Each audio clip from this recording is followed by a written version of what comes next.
This video contains news and analysis related to a recent terror attack in Kashmir.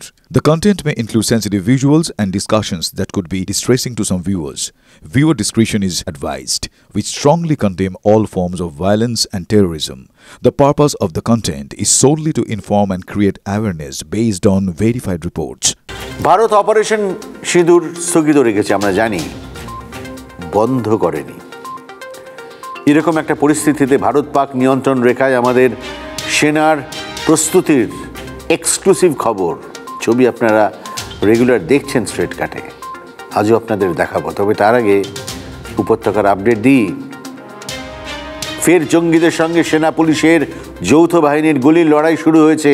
পহেলগাঁওয়ে জঙ্গি হামলার পর জম্মু কাশ্মীরের সন্ত্রাস দমন অভিযানে আরও জোর দেওয়া হয়। জঙ্গিদের খোঁজ পেতে চলছে ধারাবাহিক তল্লাশি। গত কয়েকদিনের মধ্যে শোপিয়ান ও ত্রালে দুই আলাদা অভিযানে 6 জঙ্গিকে নিকেশ করেছে সেনা। আজ সকালে বাহিনীর কাছে খবর আসে কিস্তওয়াড় জেলার সিংপুরায় 3 থেকে 4 জন জৈশ জঙ্গি লুকিয়ে আছে। যৌথ বাহিনী গোটা এলাকাটাকে ঘিরে ফেলে, শুরু হয়ে যায় গুলির লড়াই। এখনো পর্যন্ত এক সেনা জওয়ান তার শহীদ হওয়ার খবর আমরা পেয়েছি। অন্যদিকে বিএসএফ জানিয়েছে 7 মে রাতে অপারেশন সিঁদুরে প্রথম পর্বের পরের দিনই জম্মুর সাম্বা সেক্টর দিয়ে অনুপ্রবেশের চেষ্টা করে 50 জন জঙ্গি। তাদের ভারতে ঢোকাতে ফায়ারিং শুরু করেছিল পাক রেঞ্জার্স, যদিও বিএসএফের প্রতিরোধের মুখে তারা রণে ভঙ্গ দেয়। কাঁটাতার পেরোতে না পেরে জঙ্গিরাও পালিয়ে যায়।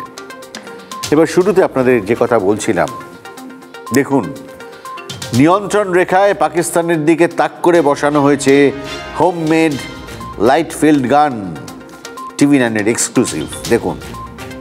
इस वक्त मैं एलओसी पर मौजूद हूं और यहां पर आपको दिखा रही हूं लाइट फील्ड गन, जो कि 17,000 मीटर से भी ज्यादा तक की दूरी तक दुश्मन को दाग सकती है। वो किस तरह से ऑपरेट होती है, एलओसी पर किस तरह से ये काम करती है, पूरी कार्रवाई मैं आपको यहां पर दिखा रही हूं।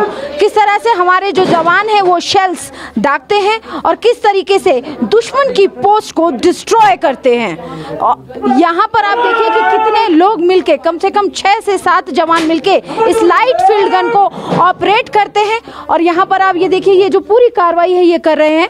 यहाँ पर खास बात यह है कि इसको एक लोकेशन से दूसरी लोकेशन तक मूव किया जा सकता है, डिप्लॉय किया जा सकता है। हमारे पास ऐसी टेक्नोलॉजीज हैं जो मेड इन इंडिया हैं, जिनके ऊपर हमने बहुत ट्रेनिंग करी है और टारगेट के प्रकट होने से उसकी कम्युनिकेशन, उसकी कंप्यूटेशन और उसके ऊपर वापस फायर करना और फिर पोस्ट स्ट्राइक डैमेज असेसमेंट करना, ये जो पूरा किल चेन है ये फुल्ली ऑटोमेटेड और फुल्ली नेटवर्क्ड है। और यही वजह है कि जब मान लीजिए पाकिस्तान ने कहीं फायर खुला, हमें उसका लोकेशन पता लग गया, एक बटन पर वो टारगेट कोऑर्डिनेट हमारे फायर डायरेक्शन सेंटर पे पहुंच गए, दूसरे बटन पर इसका टारगेट डेटा कंप्यूट हो गया, फायर मिशन डेटा कंप्यूट हो गया, और इससे पहले कि वो अपना फायर खत्म कर पाए हमारे गोले ऑलरेडी उस पर बरस रहे थे। तो इसका उसके पास कोई जवाब नहीं था और वही रीजन है कि यहाँ पर हमारा पूरा वर्चस्व रहा। इस तरह से पहलगाम का अटैक हुआ। पहलगाम अटैक के बाद हमारी जो जवान थे उन्होंने अपनी सिचुएशन, अपनी लोकेशन को बिल्कुल अलर्ट मोड पे रखा। और आप ये तैयारी देख लीजिए कि ऑपरेशन सिंदूर में किस तरह से हमारे जवानों ने पूरे ऑपरेशन को अंजाम दिया। और ये लाइट फील्ड गन जो कि 17,500 मीटर की दूरी तक दुश्मन की लोकेशन को डिस्ट्रॉय कर सकती है। 25 अप्रैल से मैं आपको बताना चाहूंगी कि पाकिस्तान लगातार सीज फायर वायलेशन कर रहा था और उसका जवाब देने के लिए हमारी तैयारी कैसी थी वो तस्वीर मैं आपको दिखा रही हूं। यहां से आपको मैं बता दूं कि पीओके की जो लोकेशन है वो बेहद नजदीक है। एक unidentified location line of actual control की है, वहां पर मैं ये रिपोर्टिंग कर रही हूं, लेकिन आपको दिखा रही हूं कि किस तरीके से हमारे जवानों ने लाइट फील्ड गन को ऑपरेट किया और अपने पूरे ऑपरेशन को अंजाम दिया।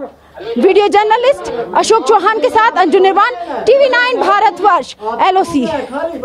স্ট্রেট কাট আজ এ পর্যন্তই। আবার দেখা হবে সোম থেকে শনি প্রতিদিন রাত 10টায়। দেখতে থাকুন টিভি9 বাংলা, প্রথম থেকেই প্রথমে। Good bye.